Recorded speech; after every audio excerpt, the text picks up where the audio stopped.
আমরা হলাম গিয়ে বাঙালি। বাঙালিদের প্রধান খাদ্য হলো মাছ। তাই তো আমাদের বাঙালিদেরকে মাছে ভাতে বাঙালি বলা হয়েছে। সো হ্যালো এভরিওয়ান, আসসালামু আলাইকুম। সকলে কেমন আছেন? আবার ওয়েলকাম করছি নতুন একটি ভিডিওতে। আজকে আমি রান্না করেছিলাম শোল মাছ। চলেন তার রেসিপি দেখে নেওয়া যাক। এই শোল মাছটা আমি ভালো করে কেটে ধুয়ে পরিষ্কার করে নিয়েছি। এই তো দেখেন আমার পরিষ্কার করা শেষ। মাছের পিসগুলো খুব সুন্দর করে কেটে নিয়েছি। এই তো পুরো মাছটুকু আমি রান্না করে প্রথমে আমি চুলার মধ্যে প্যান বসিয়ে দিলাম, তাতে দিয়ে দিলাম পর্যাপ্ত পরিমাণে তেল। আমি খুব সিম্পলভাবে আজকে মাছটি রান্না করব, মাছের ভুনা রান্না করব। তেল দেওয়ার পরে এখন দিয়ে দিলাম 2-3টা মতো পেঁয়াজ কুচি দিয়ে ভালো করে ভেজে নেব লালচে কালার করে। ভাজা শেষ। এই পর্যায়ে আমি দিয়ে দিলাম একটু হলুদ গুঁড়ো, মরিচ গুঁড়ো, ধনে গুঁড়ো, এগুলো দিয়ে আবার সুন্দর করে একটু নেড়ে নিলাম। মশলাটা ভালো করে একটু মিশিয়ে নিলাম। এ পর্যায়ে দিয়ে দিলাম অল্প একটু পানি দিয়ে আবার মশলাটা ভালো করে একটু কষিয়ে নিলাম।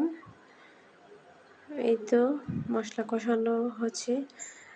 লবণ দিতে ভুলে গিয়েছিলাম। এই পর্যায়ে আমি দিয়ে দিলাম একটু লবণ, পরিমাপ মতো লবণ দিয়ে আবার ভালো করে একটু নেড়ে মিশিয়ে নেব। এই তো মশলা কষানো হয়ে গেছে। এই পর্যায়ে আমি দিয়ে দিব আগে থেকে পরিষ্কার করে রাখা মাছগুলো দিয়ে আমি ভালো করে একটু মশলার সাথে মিশিয়ে নেব। আমি 2-3টা কাঁচামরিচ ফালি দিয়ে দিয়েছিলাম। কাঁচামরিচ ফালি দিলে মাছের টেস্টটা আরও একটু বেশি ভালো হবে, তার জন্য। এই তো এগুলো ভালো করে নেড়ে কষিয়ে নিতে হবে, যাতে করে মশলার কাঁচা গন্ধটা চলে যায়।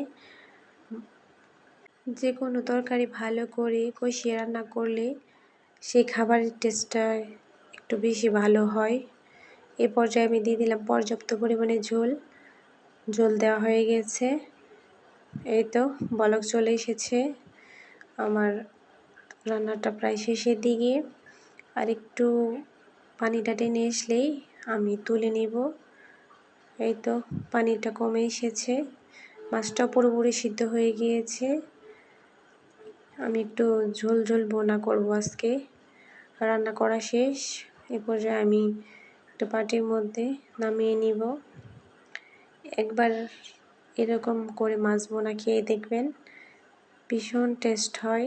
খুব সাধারণভাবে, বেশি মশলা দিলে মাছ খেতে ভালো লাগে না, মাছের মধ্যে অল্প মশলা দিলেই খেতে ভালো লাগে। এই তো মাছ নামানো শেষ। এখন আমি পরিবেশন করে নিচ্ছি। দেখেন কি লোভনীয় লাগছে, খেতে মাশাআল্লাহ অনেক মজা হবে হয়তো। এখনও খাইনি, দুপুরে খাবো এটা আমি।